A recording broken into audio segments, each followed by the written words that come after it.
आम्ही पण या मार्गावर दुःखी झालेलो आहो. मी धन्यवाद करते माझ्या आईच्या. माझ्या आईने हा मार्ग स्वीकारला आणि आम्हाला चांगलं जीवन जगण्याचा मार्ग दाखवला. कारण माझे वडिलाला पण दारूचे व्यसन होते आणि आमच्याला तर दिवाळी वाटली नाही आणि कोणता सण वाटला नाही. म्हणून माझ्या आईचे मी धन्यवाद करते की आम्हाला इतका छान मार्ग मिळवून दिला आणि आम्ही सुख समाधानी जगत आहे. सूरज तो सूरज है चमकना उसका काम, सूरज तो सूरज है चमकना उसका काम, लाखों बुद्धिमान जिसने बनाए महान त्यागी जिंदे जी है उनका नाम. पहा या म्हणीप्रमाणे आपण सर्वच बुद्धिमानीच्या हो. मी एक हिंगणघाटचा छोटासा अनुभव सांगते. आम्ही सर्व मित्रांना फोन केला. मी हिंगणघाटला गेलो. तिथे हिंगणघाटमध्ये आम्ही आता चर्चा बैठकीला रॅली होती. रॅली वगैरे झाली. आम्ही येऊन बसलो एका ठिकाणी गोल. त्यानंतर चर्चा बैठक वगैरे झाली आणि मी मुंगीच्या ढिगावर बसलेलो होतो. आम्ही दोघं तिघे 24 जण. तिथे खूप मोठा मुंगीचा ढीग होता आणि दिवसभर तिथेच बसलेलो आम्ही बैठक ऐकत मस्त. आणि सायंकाळची विनंती ज्यावेळेस सुरू झाली त्यावेळेस तिथे पाहतो तर मुंगीचा ढीग होता. लाल मुंग्यांच्या ढीग. मुंगी हे चावायला पाहिजे होती कोणाला तरी, पण आपण भगवत कार्यात आहोत तर भगवंताला माहित आहे की भगवत गुणाची चर्चा बैठक हे ऐकत आहे. यांचे आपला मन लक्ष भगवंताकडे असते तर भगवंत आपल्याकडे लक्ष ठेवते. आम्हा दोघा तिघा मित्रांनो एकालाही ती मुंगी चावलेली नाही. पहा भगवत कृपा जागृत आहे.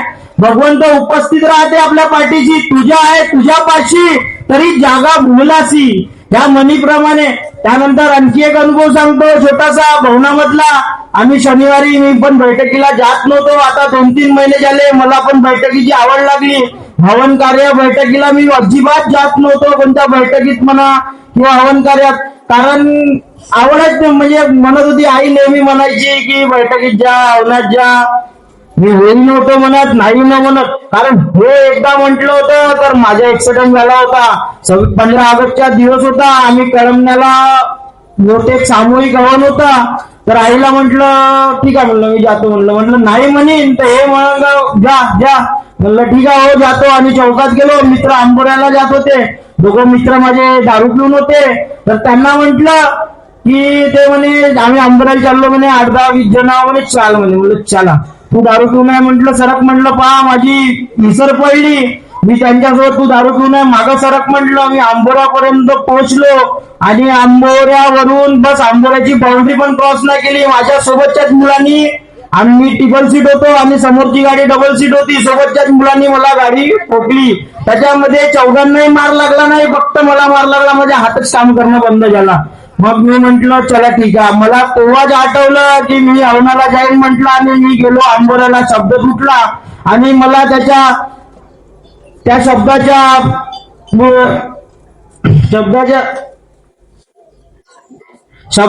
मला दुःख मिळाला.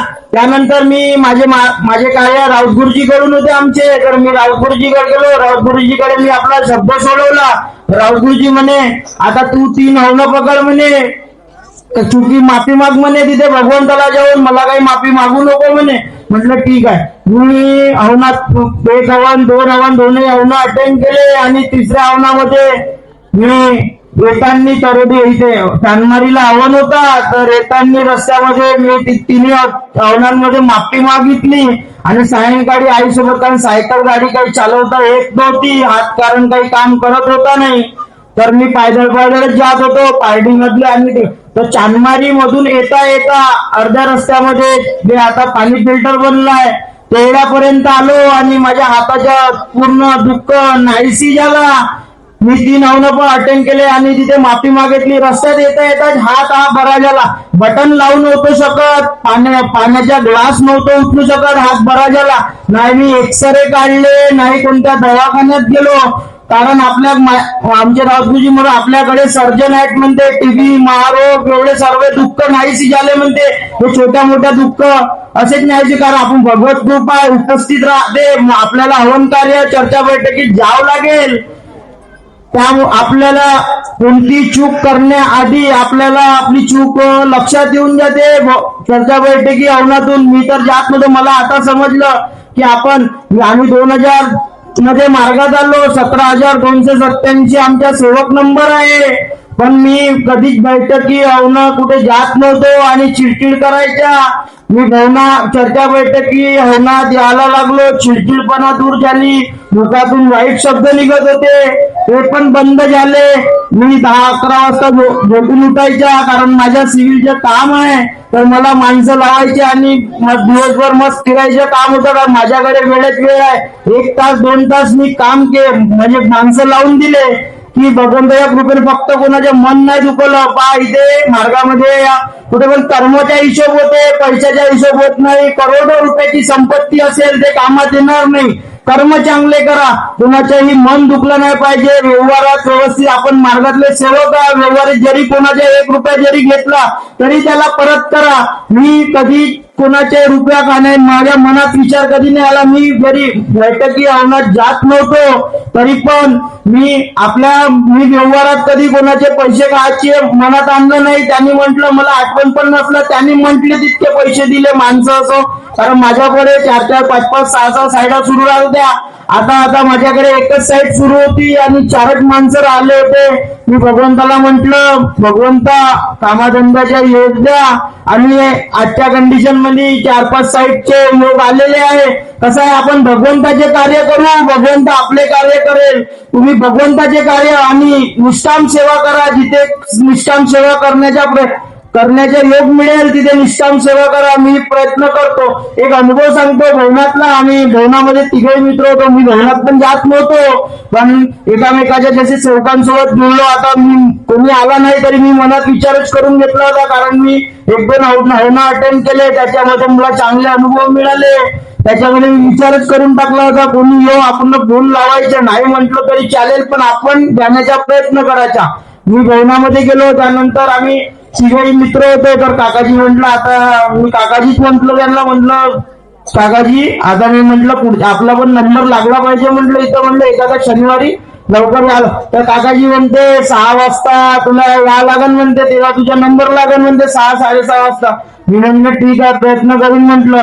आणि भवनातच गोष्ट केली आणि बाहेर निघालो. त्यानंतर दुसऱ्या शनिवारी आम्ही 6:45 वाजता गेलो. 7 वाजायला फक्त 15 मिनिटं बाकी होते आणि मी भवनात गेलो.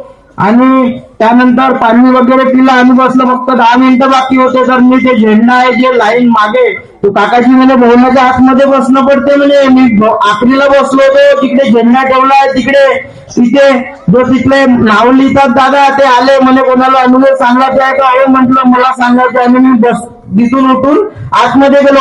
भगवत कृपा जागृत आहे. भगवंताचे लक्ष सर्वांवर आहे. भगवंत आपल्या पाठीची आहे. म्हणून कसं आपण 4 तत्व, सत्य म्हणजे भगवान, मर्यादा म्हणजे बाबा आणि प्रेम म्हणजे आई, ह्या गोष्टीला सर्व लक्षात ठेवा. आपण जरी कोणाचं वाईट केलं तर आपलं निश्चित वाईट होईल. आपण जरी कोणाचं वाईट केलं नाही तर आपलं वाईट होणार नाही. म्हणून कोणासाठी गड्डा खोदा नको आणि स्वतःच त्या गड्ड्यात पळा नको. आज श्रीमंती आली माजू नको आणि गरिबी आली लाजू नको. भगवंत कोणालाही कुठे कमी पडू देणार नाही. माझी वय खूप कमी आहे. मी 30-31 वर्षाचा आहे. मी जेव्हा 250 रुपये माझी रोजी होती, मी मजुरी कुली कबाडीच्या काम करत होतो, तेव्हा मी 150 पल्सर घेतली. भगवंतापाशी नेहमी शब्द ठेवत गेलो आणि माझे सर्व शब्द पूर्ण होत गेले. माझ्याकडे अनुभव भरपूर आहे माझ्या मुलीचा. पण इथे मंच खूप मोठा आहे आणि मंचावर बोलणारे पण खूप आहे. अनुभव मला पण छान अनुभव मिळतो, कारण मी हवन कार्य बैठकी कुठलीच बैठक मी सोडत नाही. मला जसा वेळ भेटला मी तसं जाण्याचा प्रयत्न करतो. मी भगवंताचे कार्य करत आहे. माझे कार्य भगवंत करेल हा विचार मनात ठेवून मी कुठे पण निघून चालला जातो. 1-2 फोन मारतो आपल्या मित्रांना आणि निघून जाण्याचा प्रयत्न करतो. कार्यक्रम आज पण काकाजीचा फोन आला. मी कामातच होतो, मी ते येणारच होतो. म्हणलं तुम्ही कुठं घरी नाही चाल म्हणलं भगवत कार्य इथे जाऊ म्हटलं, चला म्हटलं. तर काकाजी आले, त्यांच्यासोबत मी आलो. आणखी एक अनुभव सांगतो. मनात विचार नाही आणायचा, कारण मी बुधवारची बैठक होती. मला काही त्यांचे विचार पटत नाही, तर मी विचार केला का म्हटलं यांच्या घरी बैठकीला नाही जायचं. तर 2 मिनिटात माझी स्लॅब होती. दुसऱ्या दिवशी तिथे खिळा ठेवला होता, पूर्ण खिळा माझ्या पायात बसला आता बुधवारच्या दिवशी.